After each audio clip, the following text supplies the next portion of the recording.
All right, good morning everyone and welcome. We're going to open this meeting of the Koochiching County Board of Commissioners. Begin with the Pledge of Allegiance.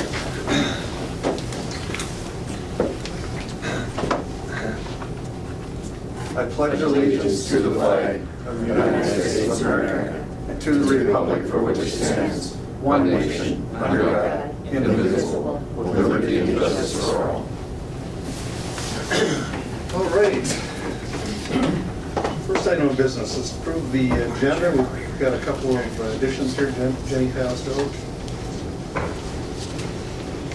The agenda as submitted with the additions. Second.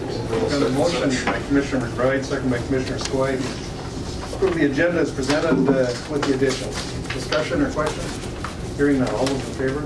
Aye. Opposed? That motion carries. I might add, we're missing Commissioner 80 today, who continues his hopeful recovery there. I talked to Kevin yesterday afternoon. He's into rehab and they moved him in and I think all the IVs are out. His voice sounded good. He sounded good on the phone yesterday. I was just wondering if we should send him maybe Carol can pick up a card or something. We can send him something from the board. You guys okay with that? That'd be good. Oh, and he mentioned if you do call, he's in rehab for 3 hours a day or more, so he's not. Abbott Northwest. He's down there now?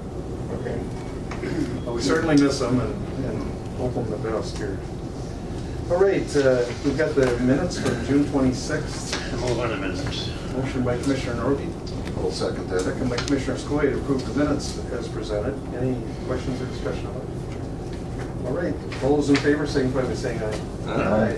Opposed, motion carries unanimously. Financial business. Commissioner Norby. Mr. Chairman, I'll approve the courthouse claims, summary payment listing, and the voided warrants. Okay. We have a motion. Oh, I can second that one too, I guess. And we have a second. Commissioner Norby, Commissioner Skoye. Any discussion or questions on those? Commissioner 80 usually goes over them too. Boy, the ones that just did shut. Are warrants for us? Maybe it's a warrant for this chief deputy there. Keep an eye on him. All right. Hearing nothing further, all those in favor signify by saying aye. Aye. Aye. Aye. Opposed, motion carries. Crisis response team funding request. Come on up. Where would you like us? Any place you want. Everyone go. Alrighty. We're pretty informal here. We like to keep you comfortable. I don't think we're very intimidating to some people. Think we are. Well, anyway, welcome. Well, thank you. Good morning. Good morning. So, introduce myself. I'm Danielle Crossway. I work over at Northland Counseling Center. My role over there is I'm the director of our mobile mental health crisis response team. And I also am a therapist over there, and I provide clinical supervision to not only some of our therapists, but also the mobile mental health crisis response team, which we call CRG. I'm a little familiar with that organization. A little bit. Do you guys have our handout today where we had sent information, but I can hand that around right now if you'd like? What's that? I think we have it. You have it? You don't need another copy? Let's see which one we have. There you go. Yep, we have it. You have it. Okay, perfect. So I'll just go into a little bit of the information on there, a little introduction. So our crisis response team is funded through, we're a part of Region 3. There's a grant through the state, and it's a 1-year cycle grant. It's moving this year to a 2-year cycle grant. And so we're needing to kind of think ahead a little bit here on what kind of services we want to provide for mental health and crisis. So in Region 3, there was a survey or a study done identifying 3 major deficits that our region has. Children's residential services, and also entry points, and then also transportation. And so that's what we're targeting today, is looking at protective transportation and wanting to get that started up in our county. So we have some numbers here. For 2017, we gathered some information from the County Sheriff's Department. There were some numbers of 61 mental health transports over 24,000 miles of uncompensated travel. The Falls Ambulance Service recorded 27 trips or over 12,000 miles of transportation. And then also Little Fork Ambulance provided services. We don't have those numbers for 2017. Rain Lake Medical Center reported to us that they had 53 mental health transports or detox transports and mental health transports. Their wait times between getting someone seen and getting them transported was 8.5 hours that a client had waited. A lot of times in that time, we will lose a psychiatric bed for people, as we know that there is a psychiatric bed shortage everywhere, not only in our state. So it's hard when we have none within our county and we have to transport everybody out of county for this. So it puts a big burden on Sheriff's Department, ambulance service, and on our emergency room department. And everybody, has worked together over the years, but still is hard to provide this service continually. So our goal is to pursue state funding for this service, to run a protective transport service out of our crisis team. And we want to start up by June 1st of next year. But along with pursuing that funding, we're asking for funding from the county as well. And the reason for this is it strengthens our case as far as asking for funding from the state to show that our county is behind this and supporting this endeavor.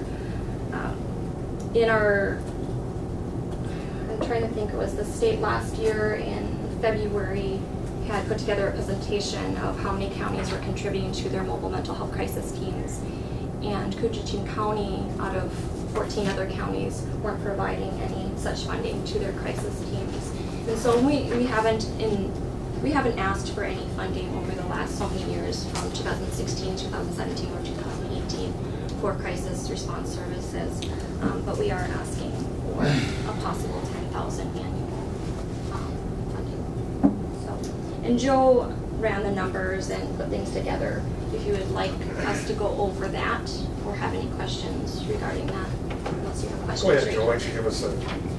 Okay, basically what I did is Itasca County, through First Call 211, on behalf of Itasca County, actually just started a protected transport service in Itasca, so they now have it. When she says the region, I should probably let you know what that is. That's, the region is, I believe there's 8 counties in the region. It's Koochiching, Itasca, Aiken County, Carleton County, St. Louis County, Cook and Lake counties that's our region. So basically the Arrowhead. They are the only they're the only county in the Arrowhead that has protected transport. For the audience, so Northland is 3 counties essentially. Northland has, we have offices in 3 counties. We have the head office obviously in Grand Rapids. We have an office in Aiken County, and then of course the office here in International Falls. But basically, so Brady Dawkin is their transportation coordinator. And First Call 211 does all of our dispatch, so we already have a contract and a very good working relationship with them. So he has shared all of the information. It took them about 17 months to get their program certified, licensed, and up and running. He thinks that we can do it in about 6 months, now that he has everything kind of laid out. That it's a number of hoops, because it's not only it's not only DHS, but you also have to certify it with DOT. And so there's a couple different things, and then with MA. So there's a couple different hoops you kind of have to jump through, and there's a sequence to it, and it's not really laid out anywhere, but he's going to help us. The reason that we say June of next year is because our funding cycle for the grant that is due next week for us doesn't actually begin until Jan 1 of 2019. That's when we would actually have money to start purchasing, and that's in our ask. We're not asking until January of 2019 is when we would ask for funding. But basically spoke to, and these numbers can obviously change, like vehicle costs. Spoke to a local dealership that also has maintenance. What we're looking at, if you go to, I think it's the equipment costs here, we would like to purchase 2 vehicles.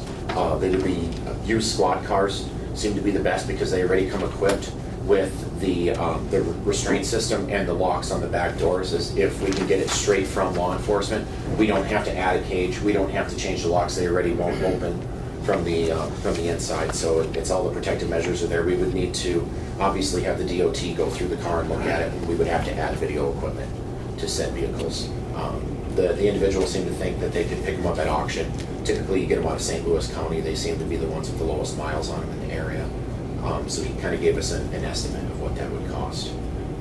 Ideally, we would like a sedan and an SUV or pickup. The reason we say an SUV is because we all know what winter looks like, and we don't want that to be a barrier to transportation. If the roads aren't perfect, it would be nice to have something with four-wheel drive to be able to safely transport our people versus, I mean, we're not going to go out in a snowstorm or anything, but we all know that the roads aren't always perfect.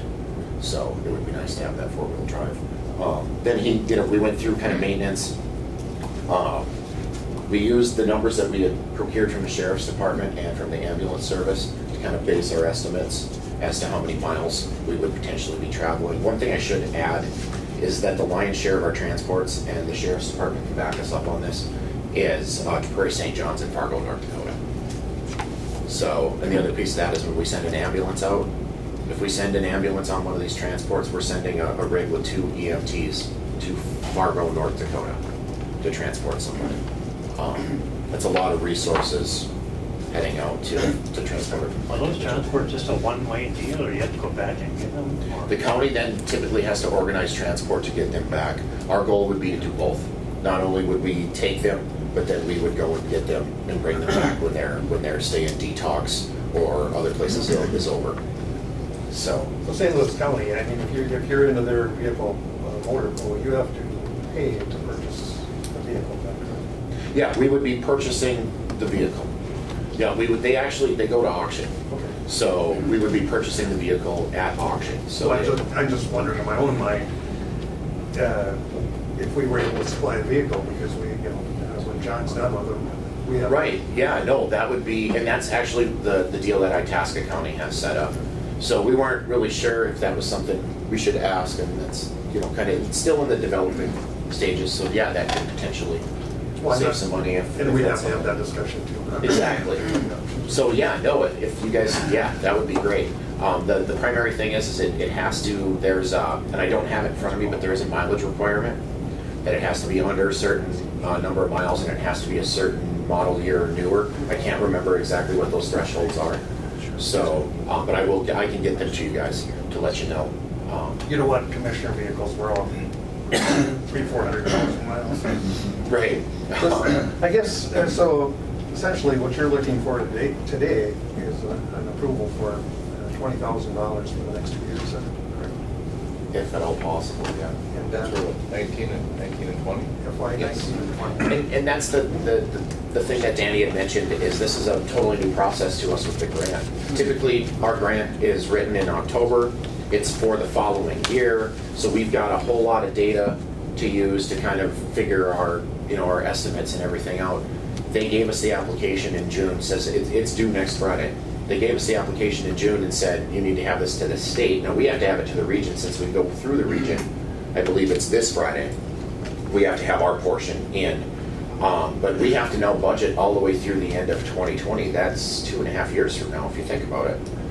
That we have to make sure that we budgeted properly and figured for everything. So we're kind of scrambling at this point to...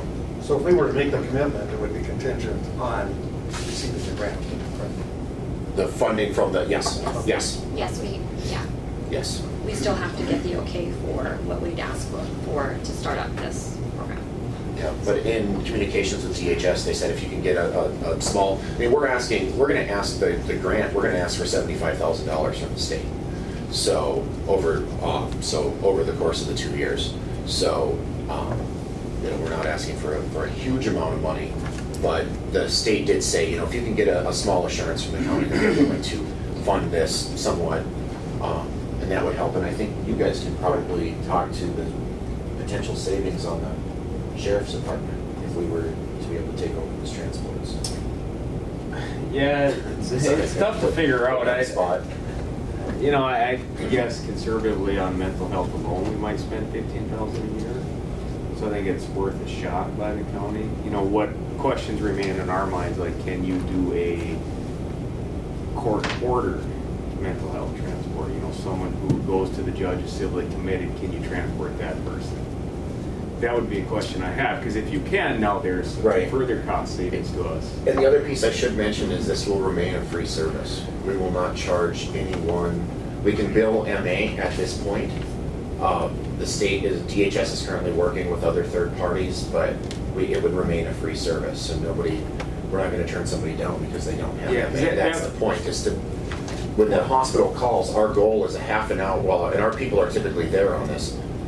We would give the driver a heads up, or the team, because protected requires 2, depending upon where, if it's over 100 miles, that's why on the one sheet, if they were to go to detox and the person was compliant, it's 99.9 miles according to Google Maps right on the dot, which means we'd only need to send one person, which is a minor cost savings. Assuming it's a safe transport, our goal is a half an hour after it's decided that they are loading, and then that will help prevent losing beds, because sometimes it can be hours, and then you lose the bed because... Well, nothing's 99 miles from here, so. Right, besides detox, yeah. Besides detox, Yeah. I was able to Go ahead, Andy. road it. I just want to comment a little bit further on that, because that would be the piece that would really help us out, is if that court-ordered mental health transports could be accomplished by this service, which I don't know if they can, but it'd be one of those things. I mean, personally, I think it would be, I would encourage the board to consider the funding request. You know, we're talking about $10,000 per year for the next 2 years. I think and really we won't know until that we enter that period, get the service up and running to see how much of an impact it does. Because at the end of the day, we still have to do in custody prisoner transports, juvenile transports that are, you know, before the judge, court-ordered mental health transports, unless that's something this service can. So we still have a need for our own transport cars, you know, things like that. It's kind of an unknown at this point. I mean, my best guess is that the service would say, you know, I mean, we're probably spending more than the $10,000 each year. I'm confident of that, but I would strongly consider or encourage the board to at least consider that funding request, and then we'll see what it looks like in 2 years. By the way, I don't know if you've been introduced yet, but that's our Sheriff Parrott, and our Under Sheriff John. Okay. We work very closely together, so we're well aware of it, and I do think it's worth pursuing it. You know, I wish I knew for sure that it was going to save us $10,000 a year. I'm pretty confident it will, but. Commissioner McBride, again, something. Yeah, the question is that if the board commit $10,000 each year, and your funding request is for $75,000 over the fiscal, is that correct? Over 2 years. Over 2 years? Yes. Well, what happens if we run out of money? Does the service, or are we gonna come back to county for more money then, or? After the 2 years is over here. Well, if within the 2 years, I mean, if you're confident you'd be within that budget of that funding Yes. request and Yes. the county support? Yes. Because Right. the worst thing is to start a program and halfway through run out of money, because, Right. you know. We're pretty familiar with that process because we started our crisis response team, and we started without having any numbers or knowledge of how this would go or what kind of numbers we could get in. So we ran a lot of the numbers a lot like we did for that response team. So It sounds like it's worthwhile to. And we actually, in the estimates, I overestimated the mileage based on what they had. I also exaggerated the gas price to $3 a gallon, which we all know we're going to get to at some point here. I also underestimated the number of MA clients that were served. I have access to those numbers, and I actually underestimated. So I kind of lowballed our billing to give us that little bit of cushion to make sure. And then we also, you know, in the grant, there's also other places, you know, we're going to be given a set amount that we can spend over the course of the 2 years, but we can always move money around in the grant. Say something were to come up and we have, you know, a weird number of transports. It takes us a couple days to contact the state and say, you know what, we need to move some money out of this column into this column. So you're not stuck limelight, you can't move. No, we can move within, it's up to 10% of the grant we can move without approval from PHS. So this year's grant, it's about $25,000 we can move if we. Right. So I mean, we have, there's some, and we should be, it's a billable service to boot, so we don't be able to bill. John, one time you had talked a couple years ago about possibly, you said there's good vehicles out of Missouri or something. Yep, Did that- we explored that again here probably a few months back. That whole thing kind of dried up. It dried up? Yeah, it's a lot newer vehicles and they're wanting a lot more money. You know, and any cost savings that the county can provide by providing vehicles, you know, assuming that they meet the requirements, which I assume they would. I don't have them in front of me. Unfortunately, I don't think our vehicles will meet the requirements because the transport cars we use are 150,000 miles plus on them. Right. And our squad trucks, by the time we're ready to get rid of them, have over 100,000 miles. We're a poor county, put that in your. Well, Yeah, put that in it makes It sense makes sense because you because have to travel so far. right. So, yeah. So the hope would be to take some of that, but it's a big county too. I mean, you know, and we I certainly feel if I had 75,000 over 2 years just for the mental health aspect of it, that would be more than plenty. Because I remember even one of our high years, I think I figured it with all of our transport about $56,000. So even if you knock that in half times 2, it's going to be plenty of money, I think. Wearing a different hat, is there any exposure for Northland in this? Any exposure for Northland? Not really. It doesn't, it's not a moneymaker. We'll come out probably even, if not under budget. That's why we're asking for grant. Chris aware of this? Chris Jenkins, we Yeah. got his approval. We Alright. also talked with Kathy Hendricks, or not Kathy Hendrickson, Kathy LeBron, because she was looking into possible paying for protective transport services, but she didn't know where that was going and knew this was a need. And so I brought this up with her a couple weeks ago, and she said, yeah, please pursue. Wearing the other hat, of course, I've been the chairman of Northland for many years. I've been a board member for 26 years. Yeah. And we, for the audience, I mean, we're, at Northland, we're doing some extensive outreach to this community of Koochiching County. We're adding a lot. International Falls in particular. As we speak, we're looking at a new facility, the possibility of. And there is, I can tell you this, there is a need. It's not a level playing field for these remote counties like Koochiching because we do have to transport further. And just that fact means the expense is much greater for us than it is for metropolitan counties or counties with services are located nearby. And something we've always argued at the state, but it's coming to the issue of a grant. I mean, I think that's one of the best arguments and our best chances to get some funding is our remote locations. I agree. I mean, I think this has the potential to save us money. I certainly agree with the sheriff, though. I'd like to know if we can do the court order because that would have a big impact. Yeah. Thank you for that. So You can keep us posted on that too. Mark? we would be looking for a resolution contingent on receiving the grant. And that would be commit the county for 10,000. And we got to go into budget and start looking for that kind of stuff. But it looks, the worst would be a wash. And the service would be improved. Not that you guys approve bad service, but. No, I mean, no, it takes the burden off. It would, for us, it would alleviate us, because then we essentially could just tell the hospital, don't call us. Call 211, that's your call. That's Much more efficient, I know that. And, we won't be supplanting services. Like, as you said, there's always going to be, and for the ambulance service too, there's always going to be those that are going to need that. But our hope would be to take the burden off of the departments and be able to, I mean, there's always going to be a need to transport somebody in an ambulance. So you would need an answer now, and I think you can thank Jenny that you're here today and got, that's because the deadline is when, next week? Well, to our region, yeah, and then the Yep. week after that to the state. So. So, wishes of the board, what are your thoughts? Well, it'd be nice if we could afford to wait and run it through our budget cycle, but that's a 3 or 4 month process, and it doesn't sound like you can wait for that.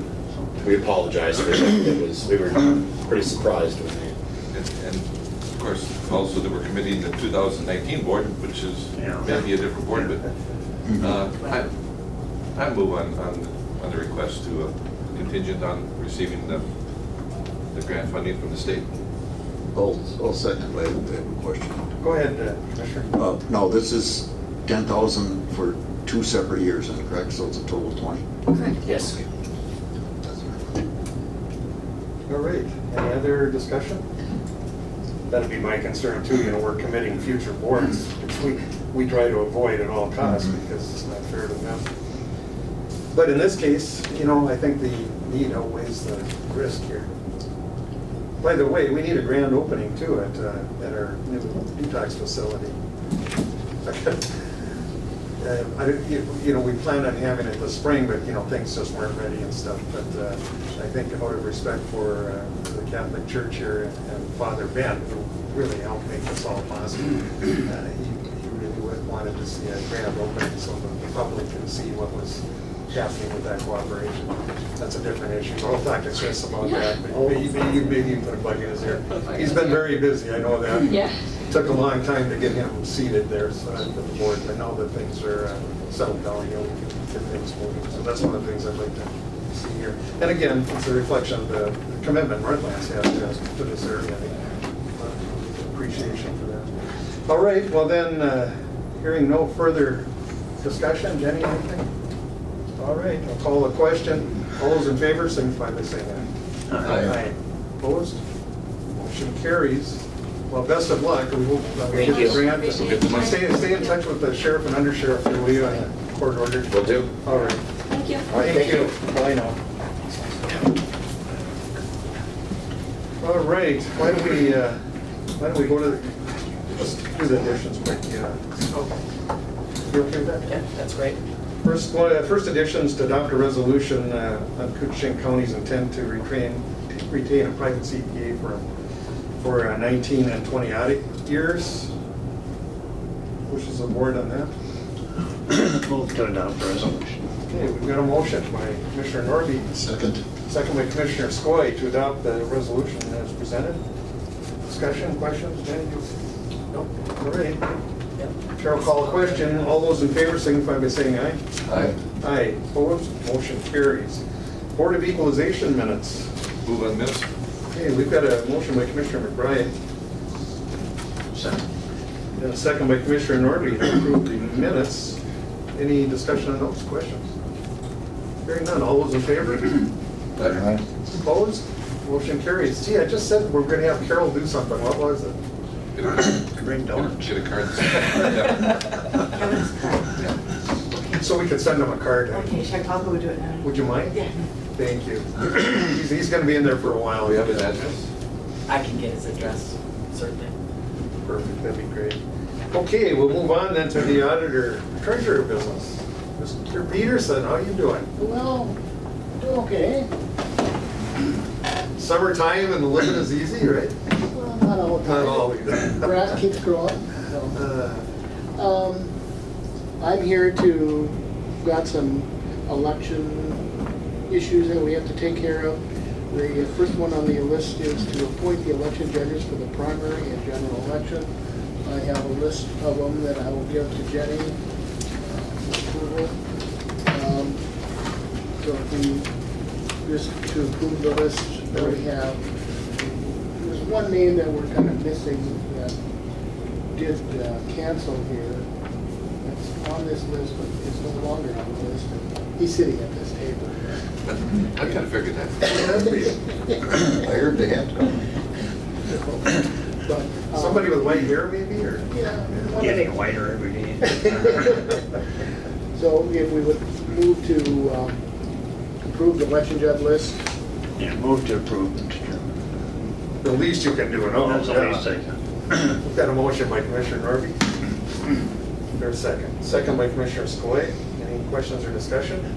Go ahead, Bob. My reason for that is that they seem to cause loitering in the voting place, and that's not a good thing.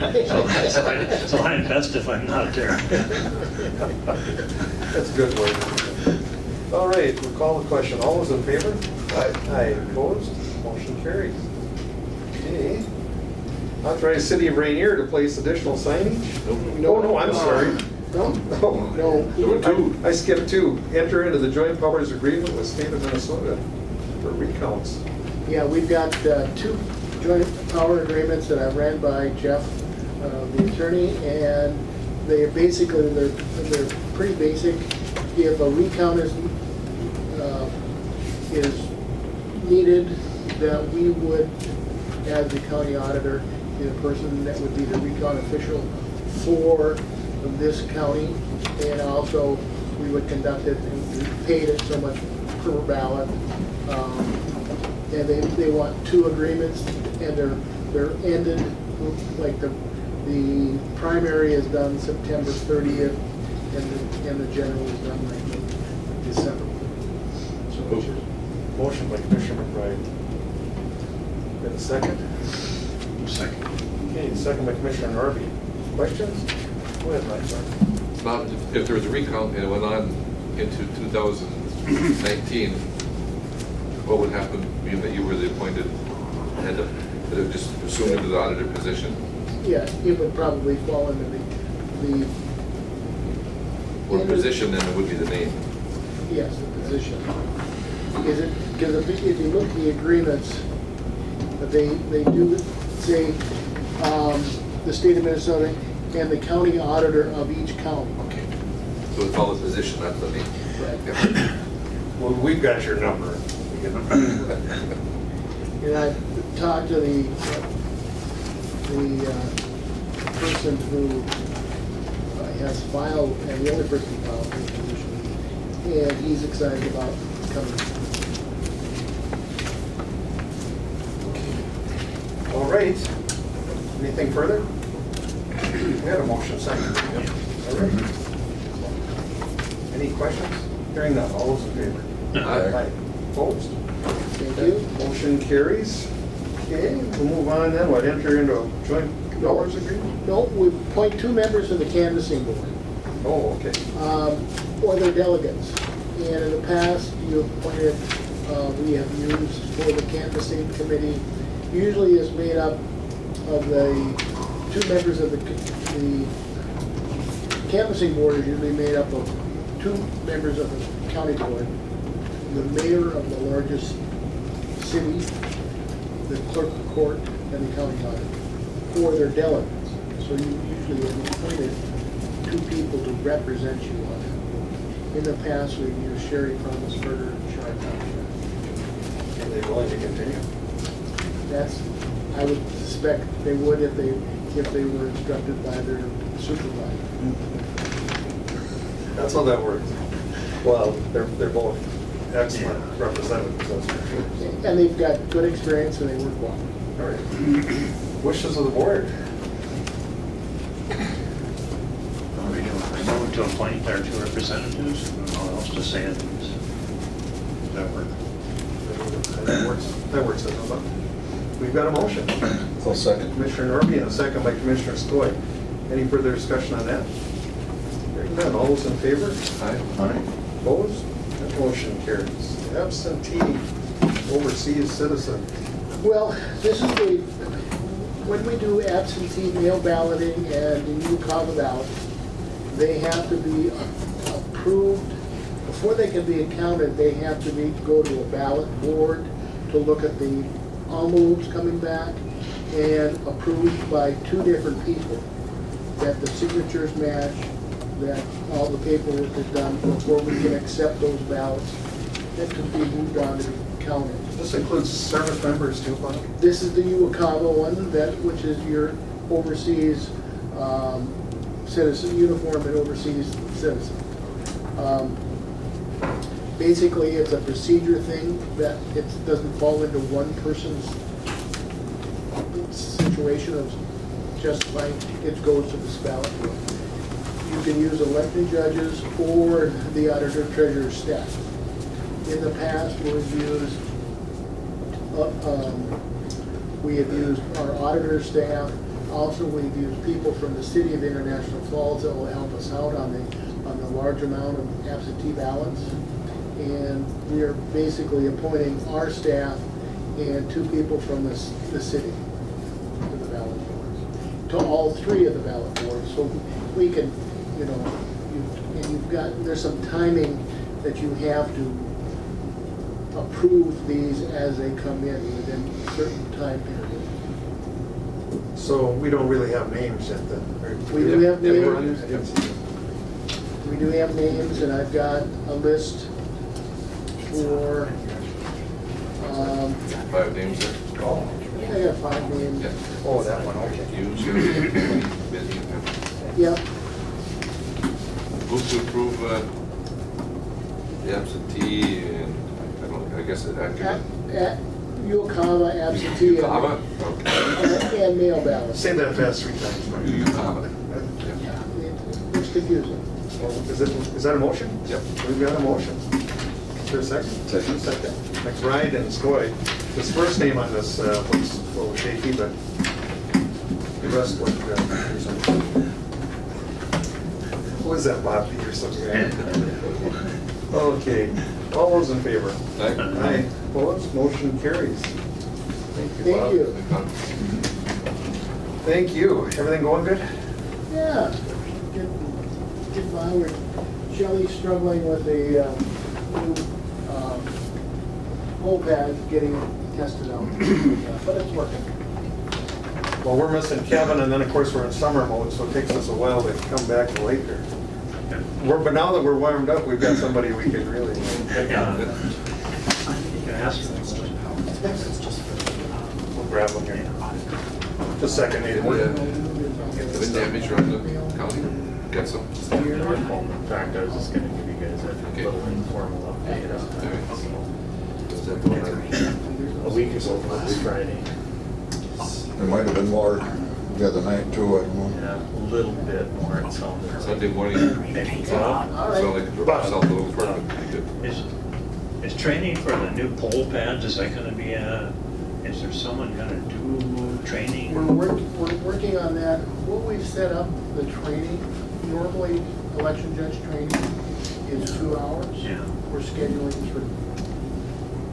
We're scheduling 3 to include an hour of full pad. I'm not sure how many election judges are really familiar with that thing. And then we're gonna have pull tabs for election. Oh, Yeah, If they can run one of these yeah, no, I know, I understand. or one of those, and will be they will eliminate the rosters. Well, I think it's terrific. I think it's terrific. And if we had Wi-Fi and everything, if you come in and you're at the wrong polling place, it can even print you a map. I think it's terrific as well. Okay? All right, thank you, Robert. Why did we move the polling place from East Ward? East Ward was moved because we couldn't use the building anymore because they have their thrift shop in the gym. Okay. So you have to walk a little farther. I gotta go walk further. Okay. Okay? Yep. Nathan, we have a notice of hire. Yes, so we had, as you remember, we had a second position, second forest resource manager position in our North Dome office that was vacated due to the prior person taking a position in a different county. So we hired out of this original interview pool, and we got another good candidate, Kent Linder. He started actually June 25th was his first day, so he's hitting the ground You get a running. 30-year commitment? Yeah, well, I don't know if we'll get that. Good local name. He's a local guy, so we hope he sticks around. It's like Matt Gwen, he's doing life in Koochiching County.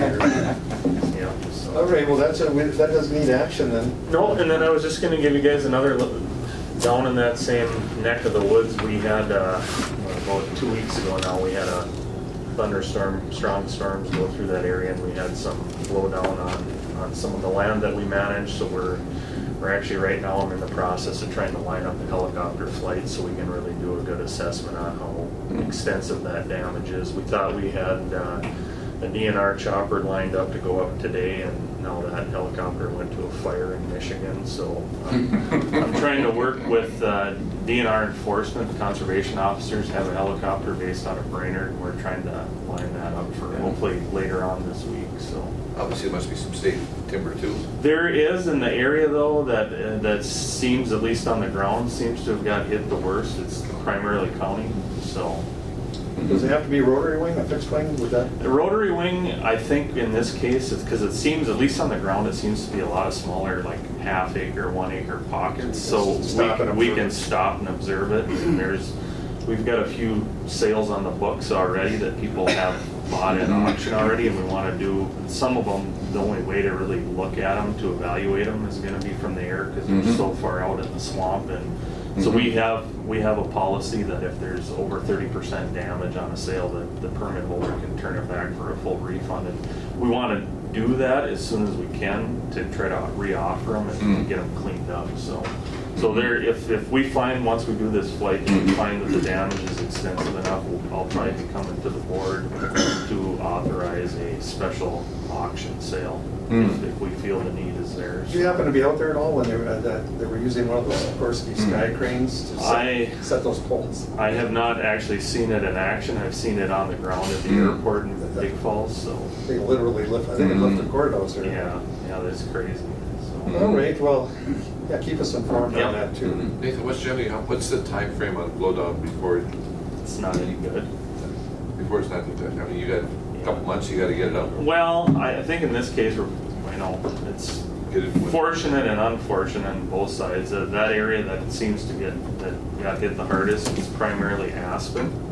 Yeah. It's some of the nicest aspen that we have in the county. Yeah. Aspen seems to hold longer. Okay. So I mean, I think as long as we got it, we want to jump on it as soon as we can. But I think we would have it through the winter season, and it would still be usable. So if it's down and you get snow on top of it, Yeah, people don't want to be cleaning up blowdown in their production season either. But there's likely going to be places that it's going to only be winter operable too. So, but we're going to try to, weather dependent, we're going to try to get as much of it cleaned up here in the summer or fall as we can. So.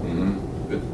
Doesn't happen. When I first started, and you were just a little guy.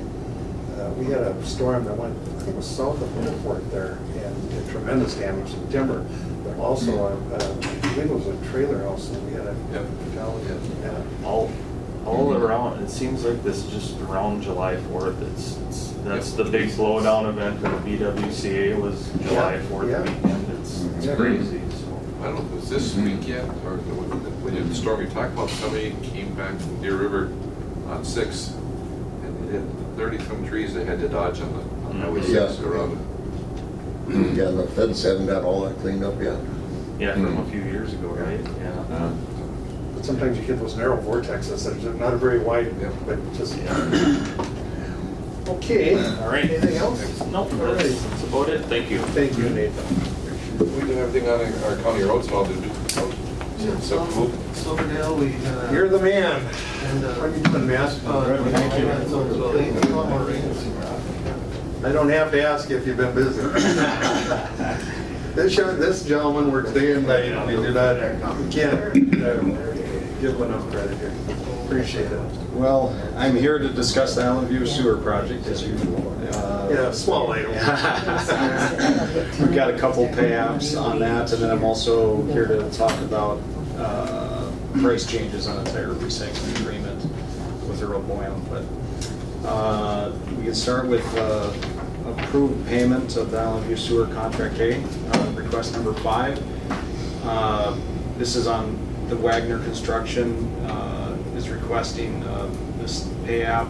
It's for $465,565.51. They've been working in Gold Shores area, and they've been also working on the detention tank. The detention tank is ready. They tested out the line going out towards the jackfish tank. The jackfish tank still needs some work. The detention tank is full of water right now, and they're needing to pump it down the line before they can start accepting sewer in the tank. And so hopefully that'll be done within the next couple of weeks, and then they'll be, I think their intention is to start working on the Withrow Point area, County Road 137, and start making those connections in that area. So. Right. There's some issues with the detention tank at almost Lindy's, right? They're relining the tank, and then there's some pump issues, wrong size pump, wrong size starters. So yeah, we're gonna have to work through that before we can. I was surprised that even though it's, I don't know, lake water or whatever it was put in that tank, but we have to treat it. We can't just that's release correct. it. Once it comes in the system, even though it's not contacted any sewer. Yeah. It's 250,000 gallons, I think, and they pumped lake water into the tank, just like Brian said. And once it's in the tank, it has to be pushed down the line. the pumps at the Jackfish, and then this is part of the reason why they're upgrading the Jackfish tank pumps, for whatever reason, are not able to keep up with the Island View sewer detention tank pumps, and so they have to push that water down slowly until such time as the pumps in the Jackfish tank are upgraded. So, Is that a state requirement then? I think anything contacts a sewer system, whether it's live sewer or not, once it's in the system, it has to be treated. yeah. But, you know, we knew, East Cooch knew it, and I think, you know, even the construction people knew, SEH, that the pumps had to be upgraded in the old detention tank. But there was just, the pumps they ordered, you know, they slide down a rail, it comes down right onto the other flange, and they seal. With that. So the pump's got to be changed, the rail's got to be changed, and I think the starter's got to be changed. So Big time. a little bit of a snafu there, but that's not uncommon in a project this size. Yeah, it's a big project, Yep. but we're working through it, and you know, I think the contractors are doing a good job, and and everybody's working together to try to solve those issues. Okay. So just looking for. Camp Cooch is chomping at the bit. Oh, well, you know, the camp is connected, and Right. they're pushing their sewer into a temporary storage point, which is being hauled. And so, you know, the sooner we get the detention tank up, the sooner that temporary connection can be eliminated, and that's a big deal for everyone. So, Go ahead. And that'll bring the people on Gold Shores online too, Riz. So the detention tank is a key component of the system. Nobody on the Island View Sewer project can be connected until the detention tank is fully functional. Yeah. It's ready, but we just need to solve those problems. We have to drain the tank. The tank is filled full of water to test it to make sure it's not leaking, and it's not, because it's holding that water. So, you know, they're ready. Just a few things they need to work through. To approve contract A, request number 5. All right, we've got a motion. Commissioner McBride, second. Second by Commissioner Norby. Discussion, questions? I'll call the question. All those in favor? Opposed? Motion carries unanimously. Thank you. The next one is on the USA contract, Utility Systems of America. They're working in the Eagles Nest area. They're you know, installing line and blasting holes and continuing to make progress in that neighborhood, 461 and 342, and they're making good progress in that neighborhood. And this pay app is for $247,888.20, and it's less the 5% retainage. So the request is to approve that pay app. Referring to both projects, have they done any restoration yet? So they're. I just happened to be at Yes. Eagles Nest Road this weekend. Yeah. That So, was the question. There are a few properties that they are working right now on restoration. And I know that, like on the Sportsman's Dock, here a couple weeks ago, they had done some work to try to improve the parking area. We still have some work to do. They have to install a grinder station at that location. They had blasted a hole, but the rock was harder than anticipated and didn't break up as easily. So they have to re-blast that hole again. But they did do some improvements in that area, and I have not heard anything back from anybody saying that what they had done was, you know, it must have been adequate. When's our next construction meeting? This Thursday. Thursday. What time? Let's see, we have a 9:30 and 11. 9 to Yeah. 1, okay. Yeah. And then we have contract C bid opening too, I think. Yeah, okay. All right, wishes of the board on this? Move to approve. Got a motion by Commissioner Norby, is there a second? Second. Second by Commissioner McBride. Discussion? What's one of the reasons we have the 5% holdbacks too? So Yeah, to help with anything that comes up, to make sure everything is taken care of. covered. Yeah. All right, questions? Hearing none, all those in favor? Aye. Opposed? That motion carries. Thank you. Okay, we'll move on then. City of International Falls? No, tire recycling agreement. Oh, okay. So Earl Boyum has been our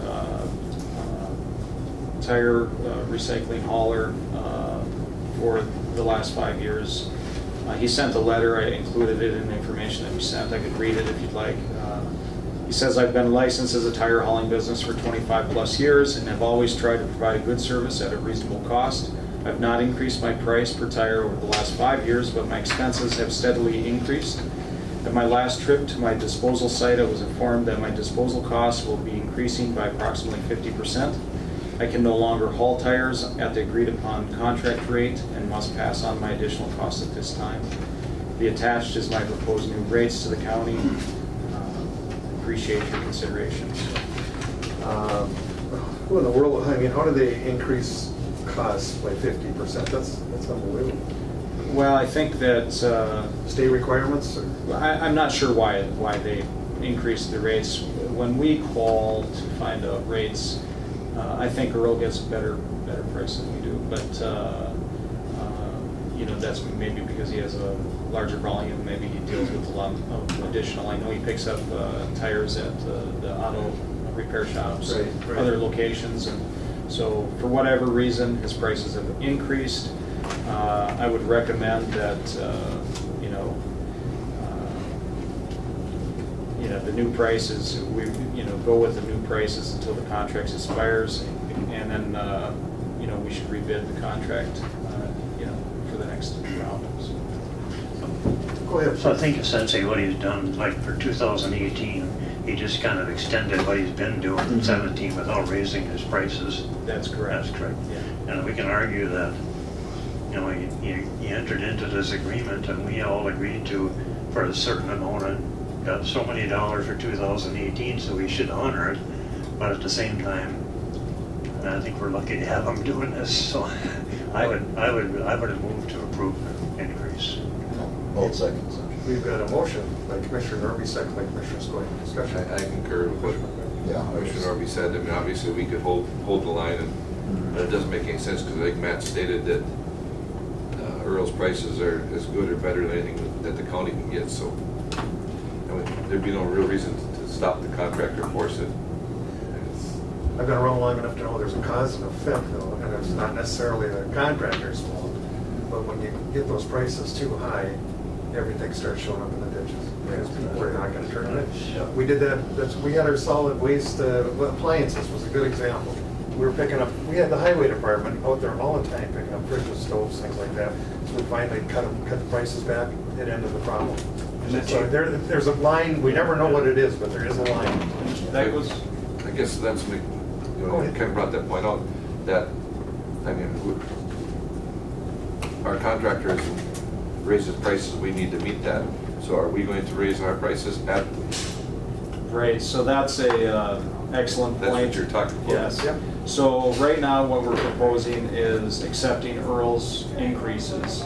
And I guess I'm not asking to increase our rates, although our rates were reflecting his prices. So we were mirroring his pricing. I think at a later date, after we review it with the Solid Waste Advisory Committee, that we should bring that item back to the board for consideration. But at this point, I think we just stay with our rates and go through the Solid Waste Advisory Committee before we bring that to the board. You go from $3 a tire to $4 to $5 a tire. That's not a huge increase. I don't think that's. But if you went from $3 a tire to $10 a tire, then we're going to, like Commissioner said, you're going to start finding them in the ditch. But We've seen it. And of course, if there's complaints, we do blame the administrations. I thought you were promoting that it would be cheaper to have the highway department do it. They were real happy about having to go out there and be like garbage collectors. And I agree with what Matt said when I talked to him, that, Earl is very, very good on his rates, and the cheaper we can get them done anywhere. And you have to understand is that, this was unexpected. And he is right, I got a picture on my phone of 5 television sets lined up on a county approach that Sure. obviously someone put them out there for display. And to make a point. Yeah. All right. By the way, we got those picked up. Yeah. I saw they were gone. I went by there the other day. But that was the second time that there was something dumped on that site, and the sheriff's department did go and talk to them, because there was an envelope in there, and it was apparently blew out of the vehicles, but anyhow, yes. Yeah, so let us know if there's any others more get us. Well, it might have blown up, and the tailgate was down too, I don't know. But I mean, that's neither here nor there, but you're right, is that stuff does start popping up on you. Yeah, and I don't want to converge too far, but, you know, it brings back a memory, and that was Commissioner Joel Maggard really followed these issues. And he died last week, and we weren't notified prior to the funeral. I didn't know that. Carol got the information the day of the funeral, but after it. And nothing ever came to the board, and I feel that's another place we should be sending a card, I think. I mean, as a former commissioner, and I just feel bad that we didn't know about it. Carol and I certainly would have been there. In case, I just was letting you know that. I don't know if everyone even knew it. There's nothing in the paper or anything. I suppose was he in Northland yet, Wayne? Yeah, he was, yeah, but I didn't know that he'd been. No, I don't think, there wasn't a lot of information out there. So. Yeah, and it was the same day of the funeral that I heard about it. Yeah, but anyway, I mean, neither here nor there, we missed it, but I think that it's maybe next week, or next meeting, we can sign a card for that too. Thank you, Jenny, appreciate it. But anyway, back to this, and any further questions on recycling? I think some of us need to be recycled. All those in favor signify by saying aye. Aye. Opposed? Motion carries. That's it. Thank you. All right. Well, hopefully see you Thursday then. Yeah, That's what Carol's got going for me. Sounds good. Am I at the mental health board Thursday, Carol? No, tomorrow you are. Thursday we have the audit and then you have the sewer. Oh, Yeah. yep. So, then you have good, the- good. I'll be there. Well, that's it. Joe, you come on up whenever you want to. We're, in the morning on Thursday, we're with the auditor, right? I don't know how Yeah. long this is gonna 7:30 take. a.m. We're allowing 2 hours, so 2 hours, that'll so- give you time to get yours. Yeah, the meeting's at 9. They're gonna be up there 9:30. early? Yours is at 9:30, yeah. I He think might be they a are. bit When late. they did their audit, they started at 6:30 every day. I'm sure they could. I was here for most days, but I So we- at the end I didn't. We're gonna be here with the auditor. Interesting, I In didn't this know. room? Yeah, we'll do it here. It's just more comfortable. Upstairs. Jenny, is this room open at 3? I'm sure it is. You can, yeah. I'll check. Okay.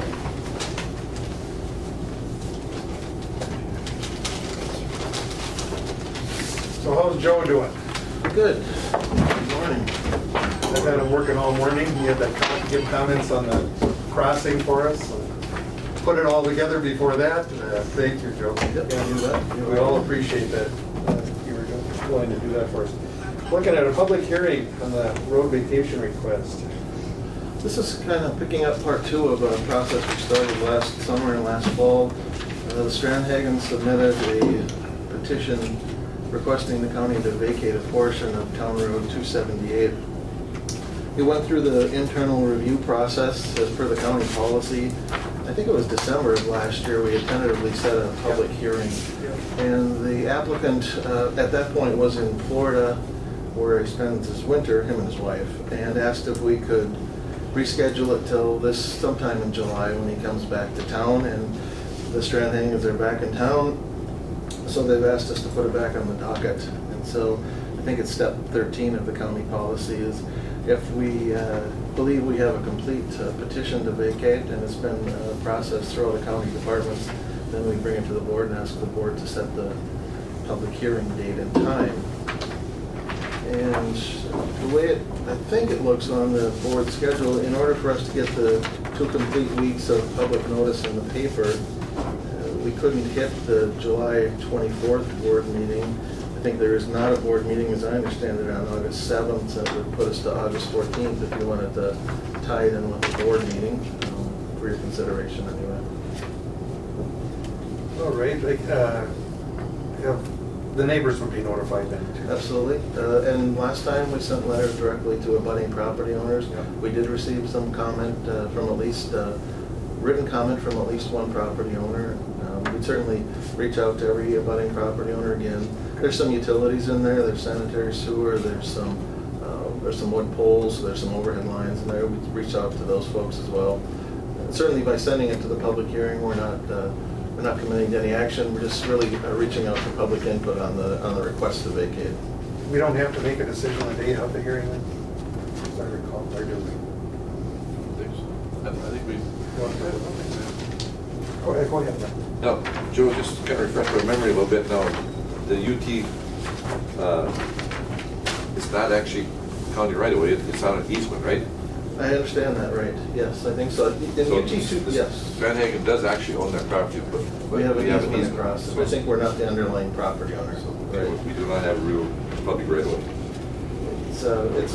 It is a bit of an odd situation. I think there's been some, I will say that Strandhagen's hired Bob Murray, so Bob Murray and Murray Land Surveying did do a certificate of survey for the Strandhagen property. Strandhagen's neighbor to the east is Wally Scholl. Wally Scholl did not participate in the survey, so the survey was pretty much for the Strandhagens. It did relate to sort of the road network in the area and some of the abutting lot lines. But yeah, there has been some research done on the easement. We are not the underlying property owner. Of course, that's the case in many instances where we're not the underlying property owner, but you're certainly right. We think that we maintain the road, so there'd be some changes to how that would work in the future if we vacate. And again, we're not asking, or the petitioner is not asking us to vacate all of 278, just a portion of 278 that goes over to connect with the Scholl property. So I think these are all good things that we could talk about at the public hearing if the board wants to move it to the public hearing. Go ahead. I know we'll talk about a lot more here, but it almost looks like we're cutting off someone's access to their house. Presently, the Scholls use UT 278, this easterly extension. It's about 100 feet long. Strandhagen's parcel is about 75 feet wide. The road is somewhere between 100 and 125 feet long, I would say. And you're right, Scholls use that road to access their property now. I think that if Mr. Strandhagen was here, he would suggest that Scholls could construct a driveway approach off of our Highway 20 or City Beach Road, and Scholls could access their property perhaps from City Beach Road if there was no longer public access here. I think Mr. Strandhagen, if he was here, he might also say that maybe he could work out a private easement arrangement with him and the Scholl family. And again, I expect Mr. Strandhagen will be at the public meeting and he can address some of these questions too. I'm not trying to speak for him. It does offer some complications for the Scholls, I think, if they lose that public right-of-way connection, which 278 serves today. It would create a burden or something. There'd be some issues there. But, well, I want to answer it in another cartway. We can start. I understand his attorney is. Is there utility within that easement? There's a sanitary sewer. We sent some information to East Kooch and North Kooch. We have some drawings that show, I don't know, like a 2-inch force main maybe. And so presently there's a couple of easements across there. There's 3 easements across Strandhagen. One's a 50-foot wide road, and then there's a couple of, I think, 15-foot wide utility easements that are not in the same location. And so the assumption would be, I think what's driving all this, not again speaking for Strandhagen, he says that he wants to build a house. The 50-foot wide easement is affecting his setback requirements. I think he believes if the 50-foot wide easement was narrowed, it would give him a larger available footprint to build, and he's hoping that he could increase the buildable space on his lot, I think is what is driving it. But we'd still, I believe, if we did vacate, we'd preserve those utility easements. We did talk to Rainier, there's no water there now. They'd like to preserve the opportunity to put water through there at some point, so I think our easement would want to cover those provisions for both existing and future utilities, and so on. If they worked in between with the neighbors, if they could work out a public easement, perpetual easement. We have one at our cabin. Oh, okay. And it goes forever. For every property owner, yeah. So if they could work on something that could work, it's going to be a little, not controversy, but it's going to be very tough to sort this all out. I think there's some controversy. Well, yeah. It could be interesting. We've got quite a ways on this last year. We did explain to Mr. Strandhagen, he has submitted a check for $500 as the fee, which we're still holding. We explained that just because the board forwards this to a public hearing, there's no assurance that it will be approved. It's it's another step in the process to take public input and to help formulate a response. So there's certainly a chance that this. Well, that was my point. We don't have to make a decision right today, because we're going to take the information And then eventually comes back to the board for a final decision. Sure. All right, thank you. Any other questions, Zach? Go ahead. Dave, you have to say. On that, the fact that it increases his footprint, could there be a variance allowed to let him build closer to that road? He could, I think he could approach the zoning, what is it, the zoning board of adjustment, is it? I think he could go to that board and ask for variances either on the front setback or a rear setback. Yes, I think you're absolutely right. If he wanted to really maximize the available building space, I think he'd have to go to the board of adjustment and talk about those setbacks or a waiver to the setbacks. So Joe, I guess you're looking for that date as. I was wondering if August 14th, I think that's the soonest we can make it happen with our 2-week get in the journal kind of thing. That's just a matter of if you want to do it on the 14th, which is a Tuesday, I believe, what time would be good for the board? Well, I think we should shoot for the 14th, because everybody's here for sure yet. So, 7:30. Okay. What you got? everyone okay with that? You need a motion on that? This Please, one. move Okay. to set August 14th at 11:30, public meeting for a request of variance, not variance, Petition to vacate. petition to public vacate hearing for UT that. 278. We've got a motion, Commissioner McBride, second Commissioner Stoy, set a hearing. Any hearing? Right. North here. North. Well, no, well, I can go through Try to keep Wayne involved here. He doesn't get mad at us. Wayne, if we're picking on you, we're leaving someone else alone. it. Yeah, I know it. Okay, all those in favor signify by saying aye. Aye. Opposed? That motion carries. Signage. Casad 23. This is a request, I think, under the heading of additional or supplemental signage on a county road. It happens to be a county state aid highway. It's our recently established county state aid Highway 23. When we were getting ready to build that road, and even since then, it's sort of been known as kind of the Rainier Bypass Road. The first road east of the CN tracks, north of 11, connects with Highway 20 City Beach Road. The road's about a quarter-mile long. The road is within the Rainier city limits. And they just milled a big chunk of Joe's brand new road. That's unfortunate. Highway 11 is going to go up a little bit in elevation there, so the south part of Highway 23 will be raised and reconstructed to tie in with new Highway 11. I didn't realize that. I went by and they were milling. I went, road here, you know? Right. How far north did they It's go? a couple hundred feet. Yeah. Wow. Kind of past the chapel driveway there. Yes, it is, yeah. So the request came from the city of Rainier. Originally, it started with the mayor, and then the administrator, Cheryl, sent us a note a while back. We've had a lot of internal review about kind of the nuts and bolts of it, but they've asked that we allow additional signage. I think the sign legend would be Chapel Lane. I think they would like that street type sign at both the north and south end of Highway 23. We went through some verification with Rainier that they weren't asking us to establish it as Chapel Lane and sort of give up the Highway 23 designation, and they aren't. Because Highway 23 intersects with Trunk Highway 11, we needed to make sure with MnDOT that that sign would be okay if it had to be positioned in MnDOT right away. We verified whether there was a utility permit. MnDOT would generally have a permit for anything that's physically in there right away. They don't require permits for street signs like this. They do allow street signs. Their traffic department has sent us a letter that said that's okay.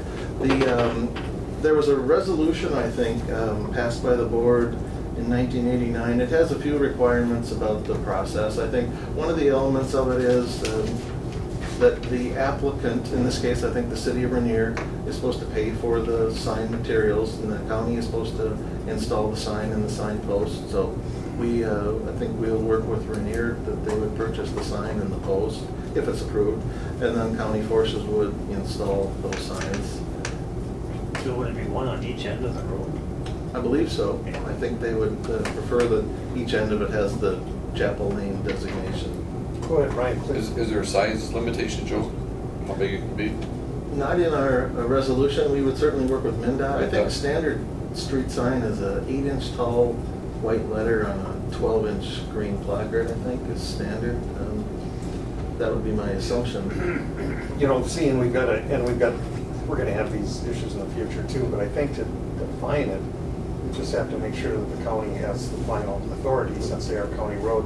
That way, all those issues you're talking about, Brian. Right. you know, we can- And E911, obviously, we need to keep the county number designation. Yeah. Otherwise, and then we start with the USPS. Yes. And fire safety, it gets to be a real conglomerate, so. No, that's an It's excellent confusing. point. Jenny and I have both talked with Jackie, and Jackie has some good background on that. The folks like UPS and FedEx and the mail delivery, of course, they all go by that physical address. For 23, there's nobody that has their physical address off of that road. County Road 106, which is the next item on the list, the Donahue Road discussion, there are folks that certainly use County Road 106. I think that if Jackie were here, her recommendation would be that these additional signages like Chapel Lane do not become a substitute for a physical addressing in the 911. That we would like folks, if there was anybody using 23, we'd like them to continue and not change to a physical address using Chapel Lane. Same discussion I think we'll have on the Donahue Road. So that it's an important point. We think that the Highway 23 should stick with physical addresses. This is just a supplemental sign, more of a local sort of element. Yeah, I don't know about the rest of you, but over the years, I mean, I've had people ask me about signing Gold Shores. It's Gold Shores. I mean, I love that name. We all refer to it that way. Sure. Anchorage Road. Sure. Out in Lower. I mean, you know, so I mean, I'm sure Wayne, he's got, so, The you know, names are there. that's why we need to make sure that, you know, the county remains as the final authority if we're gonna do those things. It was interesting. Grindle, you know, he's got an excellent memory. This started back in May, I think. Renier sent us a letter, sent one to Jenny and myself, and we'd like this name Chapel Lane, what do we have to do?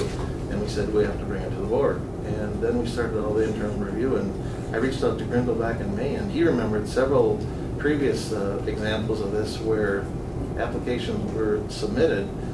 But as the resolution points out from '89, there's a burden that's supposed to go on the county where they reach out to the property owners along that road to see if the majority of the property owners are in support of sort of applying that name, that sort of local name. And Brindle said in some cases, those applications came in and did not move forward because the applicant, one, didn't want to pay for the sign in the post, or there was not enough support from the property owners to put up that type of signage. So again, this one, there is nobody using 23, but.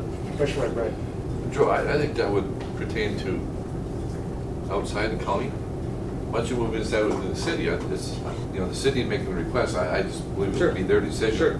If we grant it, I don't know if we have to run around the city of International Falls or Rainier and check the property owners. I think that would be their duty. And like, we have the advantage on this one, 23 is clean, there's nobody using 23. Except KGM. Literally, no one else is using it. Yep, I know. Okay. How do we? That's another issue. So I think we're looking for approval to allow the county to work with Renier to furnish and install the additional signage. And the only cost to the county would be to install, right? I believe so. I mean, move. Okay, Commissioner McBride, Commissioner Norby, any discussion on that? Hearing none. All those in favor? Aye. Opposed, motion carries, and might as well Mr. Chair, take the next one. but we might need to put a addition to that. That officially still retains the county designation as CASA Yes. 23. Yes. You're absolutely right. We certainly talked with state aid So I'd like engineering. to add that as addition to my motion. Maybe, Yeah, maybe I'll make that. maybe we should broaden that all county roads, so Yeah. that's clear. Sure. You okay with that? Yeah. Right? Yeah. Commissioner Norby, you okay with that Yeah. motion? Yes. Wayne? Okay. Okay, did we vote yet? I can't. Yep. Okay, so, Joe, I guess we'll go on to the other one. Item 3 is in regard to what we currently have as County Road 106. It goes from kind of near the Menards access point there, southwest towards the Golf Course Road. We call it County Road 106. The city has an agreement with the Donahue folks as part of that site development. One of the items in there would be to reinstall the Donahue Road sign. As I understand it, I've talked to Gary Skolman at length. Gary recalls when the Donahue Road sign had previously come to the board, I'm sorry, he's not saying it came to the board, but the sign was previously installed, and he assumed that it had gone through the board process. I think Betsy did some research on this too and feels that it has come through the board. But I wanted to bring it to the board just because, again, this one, as it looks towards the resolution, there is the question about a certain number of property owners being in support of it. The Donahue Road, at least half of the road is within International Falls city limits down to the, you know, kind of where that storage, that mini storage facility is down there on the west side. I think about the midpoint of that storage facility is about the south end of the city limits, and from there south it's in the county. But the city submitted a request, came from Ken Anderson. They would like county approval to install a Donahue Road sign, and so we're bringing to the board for that discussion. Well, getting in reference to Commissioner McBride's point on the last one, we can't have the county going out there determining if there's support. I mean, maybe we should be requiring a petition or something that shows there actually is a support to do that, and if there is. Or maybe in the case of the city, within the city limits, that's their burden. They show us, but someone should show us a petition or confirm that there is a support for what we're doing. And so we're not encumbering future boards here based on something that I couldn't find anything in Doug's records on this particular item. It's possible that somebody did go door to door, and it might be in a file somewhere. I could not find it. Doug had excellent records, but I could not find it. Sign used to be a Donahue Road sign on that. I think so too. I think it was only on the north side. I don't know if it was on the south side or not. But I think the north side. I think Councilor Drova, I think, had a photo of when the sign was there. He provided it to Ken Anderson. Ken showed us a photo. Looks like it said. he wasn't even born yet then. There was a photo that he took where it was kind of laying in the grass. And Skolman said there's some water main in that area. Maybe they were doing a water main repair or something, and the sign got tipped over. So it's kind of a lot of that information. I would move to allow the city to move forward with this. I put the burden on the city to get approval from residents and support the same thing as what we have with the city of Rainier. We've got a motion. Second. All right, we've got a motion and a second. McBride and Skoye, as commissioners, were brave enough to step up to the plate. Probably in Northern District. Sure. Yeah, I should let him do We'll it. blame him. Go ahead, If they went door to door, to serve, people are very, very sensitive on that issue about being annexed into the city. They may be dead set against anything, so that'd be an interesting point. Yeah. I think it's a good point too. Maybe in the future, if we have these requests and if they are not in any municipal limits, then maybe either the applicant should have the burden or Provide a somehow petition to show support. verify that there's no heartburn about I that. agree with you. There may be some. But it used to be called Donahue Road. It was there. I remember that. Is that in the city Well- limits now? The north end of it. North end. Just about Okay. where Rundell's property is, where he's got all of the storage buildings in that area. We already have a motion that we've renamed that, so I don't, back in '89. Is that, so it's already there? maybe? So, I don't know Do we have to redo it? to do another one. or- Motion by Biggin, second by Hanson, authorizing the portion of County Road number 106 running on the easterly border of Pat Donahue property be called Donahue Road, in quotes. Action requires that the road retain the county's designated number and that any future road naming namings require historic reasoning. Adopted, voting yes, Biggins, Hanson, Rizzo, Sandbeck, and Koochiching. So you're, yeah. How'd you find that? I'm Teresa impressed. was in yesterday and she found that, and I think we shared that with We the don't need highway. And then this motion was amended to form a policy about how we're gonna rename roads, that there has to be a significant historical significance to rename the roads, and then of course who pays for it and who does what, which Joe just So discussed. as it stands, absent us changing it, that stands, we can add to it the things we talked about against it. Again, I just wanted to bring it up because I couldn't find any documentation on talking to the property owners. That it may be there, but I couldn't find it. Well, thank you, Jenny, for finding that, I guess. All right. Now, do we need the motion? certainly could say that we're gonna amend the motion to Per county board policies or whatever, something like that. amend this motion from 89. But I think it's gonna basically say the same It's gonna say thing. the same thing. Yeah. I would say, how about a motion per county board policy, because we've got it. And plus the motion we made on the previous one. Sure, that's good enough. Is that a motion? Yep. Commissioner, all right. We've got a second by Commissioner Norby. Any further discussion? Commissioner Skoye, you okay with that? Yes. All right. Call the question. All those in favor? Aye. Opposed? Motion carries unanimously. Yeah, thank you, Jenny. Okay. We're on to a resolution of support. Right, this is relative to the build grant. The submittal date is July 19th. We're working on the document, following up from what we talked about with the board last time, sort of a two-pronged approach, emphasis on what we'd really like, and trying to provide a little bit of wiggle room on what might be a lesser funded segment of that. I tell Carol what I would really like. I seldom get it. How's that work? This, we may be in that situation as well. We had discussed last time the requirement or the need to have a resolution of support from the board. So we provided some sample language about some of the key points about the elements of the grant, the dollar amounts, the road and the bridge. We make reference to, this is something maybe we're talking about, that this build grant, different from Tiger, would provide up to 100% federal funding. We were suggesting in our resolution that the county would contribute some percentage of that. We weren't identifying a percentage, but part of the reason that comes into play is because the benefit cost analysis numbers, we're trying to identify the full cost of the project, but I think by offering the county will submit some of those dollars, it helps on the benefit cost. And also I think if we approach it more like a 90-10 or 80-20, I think having the local dollars going, which can be our state aid dollars, to me it makes it a more appealing application. So that's one of the elements of this resolution. There are some constraints about when the project is started and when it gets done. And you know, we work with MnDOT. I think there'll be sort of a financial liaison. So those are some of the sample elements of the resolution of support. Certainly take any other suggestions if there are some. Joe, are they targeting more of these grants to remote areas right now? That's one key element of the build. The build is rural and infrastructure focused. And so that's why we thought those are both, that's where we're coming from here.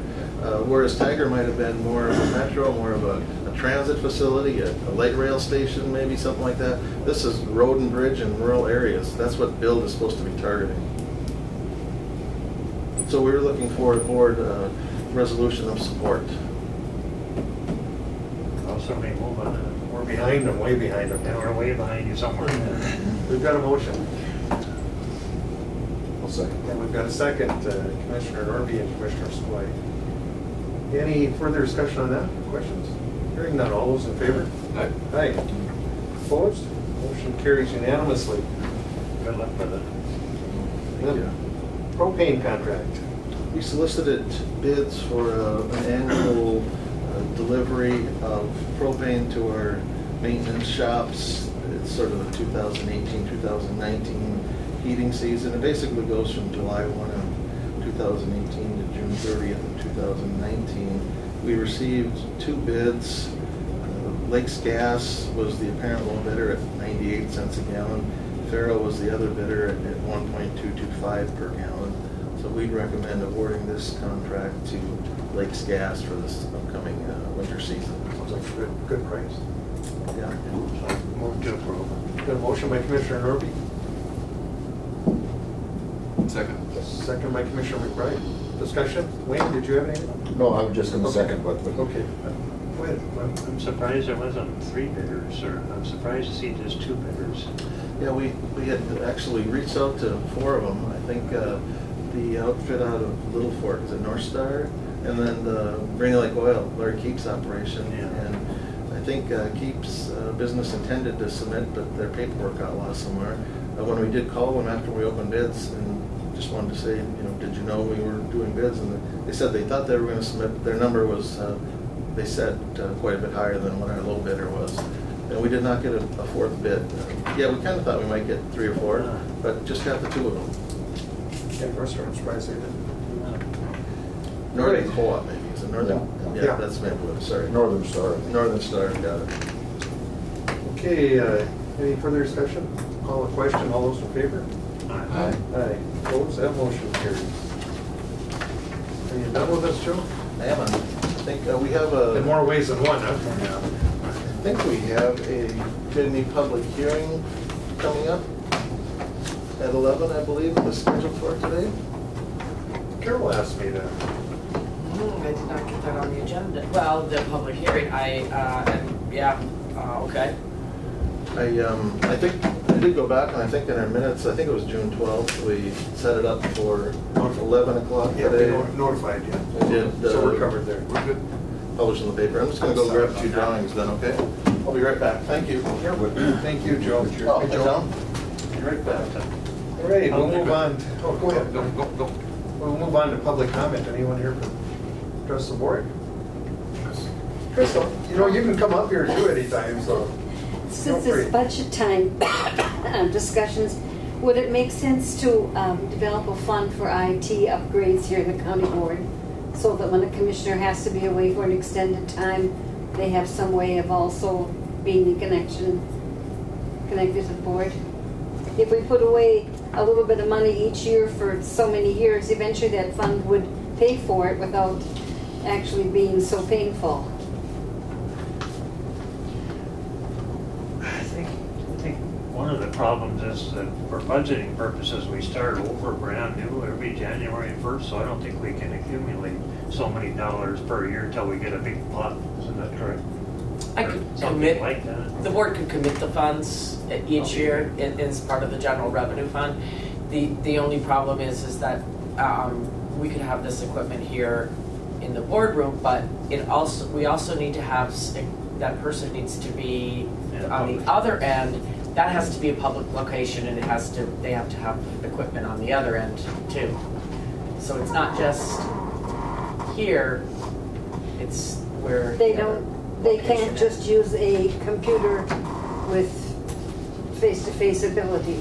Well, we can ask Jackie again, but Jackie has reviewed this a couple different occasions, and we certainly can There are revisit that boards with and Jackie. there are boards and committees that you can vote remotely, but not a county board.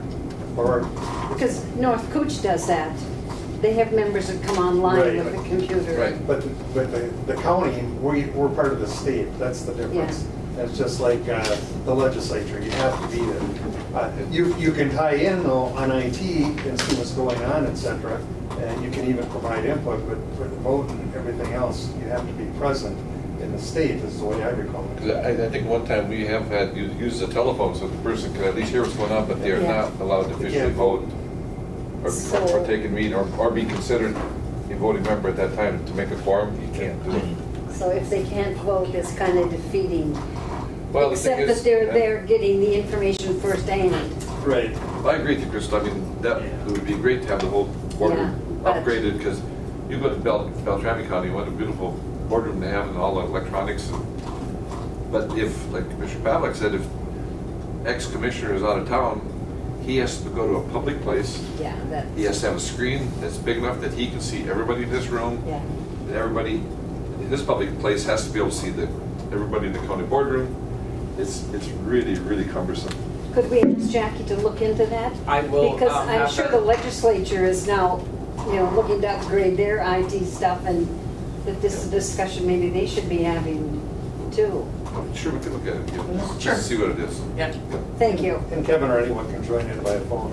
I think the reasoning behind that is the public has the right to face, the representatives. Okay, any other public comment? I just wanted to show the card. And Yes. as long as he's got it, I just took two, well, you might as well just end the meeting. Okay, anything else from the board members? Hearing none, a motion to adjourn would be in order. Motion to adjourn. Second. Okay, Norby and McBride. Okay, this one is just.